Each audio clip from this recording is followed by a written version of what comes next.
سلام الله علیکم، بفرمایید. سلام علیکم و رحمت الله. علیکم السلام و رحمت الله و برکاته. آقا محمد بزرگوار، حال احوال شما؟ سلامت باشید. الحمدلله. دعاگویی شما خسته نباشید. خدمت شما باشید. و همکاران عزیز و بینندگان محترمتون سلام عرض می‌کنم. علیکم و علیهم السلام. زنده باشید.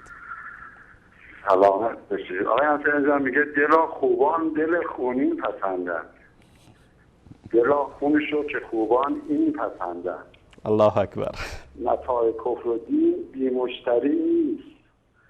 گروهی آن گروهی این پسندند. کاملا. دیگه آقای انصاری دیگه همه چی داریم الحمدلله دیگه. دیگه هر کسی هم مشتری خودشو داره. انشالله که مشتری خوبی باشیم برای الله باری تعالی و بتونیم بنده خوبی باشیم به لطف خدا. انشاءالله. انشالله.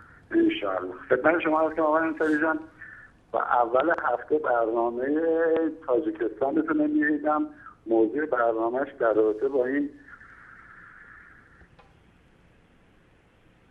بله دیدم خیلی برنامه جالب بود. متاسفانه ما هم تو ایران اسیر این داستانا هستیم و افراد سودجو همیشه هستن که با از سادگی مردم سوء استفاده میکنن و کلام خدا که نه یه سری خدابلاتی رو به خورد این مردم میدن و مردم هم بابت اینا پول میدن و پول سنگینی هم میدن. حالا دیگه انشالله که هدایت بشن.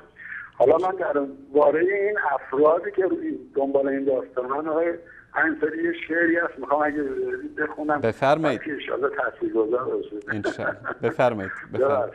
خواهش میکنم. آقا میگه خری با صاحب خود گفت در راه که ای بی رحم بی انصاف بدخواه، مرا تا چند زیر بار داری، مرا تا چند با جان کار داری، خدا مرگت دهد تا شاد گردم، ز بند محنتت آزاد گردم. جوابش داد که حیوان در بند، چرا از مرگ من هستی تو خرسند؟ علاجی کن که دیگر خر نباشی، کشیدن بار را در خور نباشی، وگرنه تا تو خر هستی به ناچار، چه من چه دیگری از تو کشد کار. ایشان بگر انصاری اون خره نباشیم که بتونه از همون استفاده کنم. من مزمین برامت شدم. خواهش میکنم. زنده باشید. تشکر محمد آقای گل. الله متعال حفظتون کنه. واقعا شعر زیبایی بود که امیدواریم که عقل‌هایی که هنوز هم در خواب هستند بیدار بشن.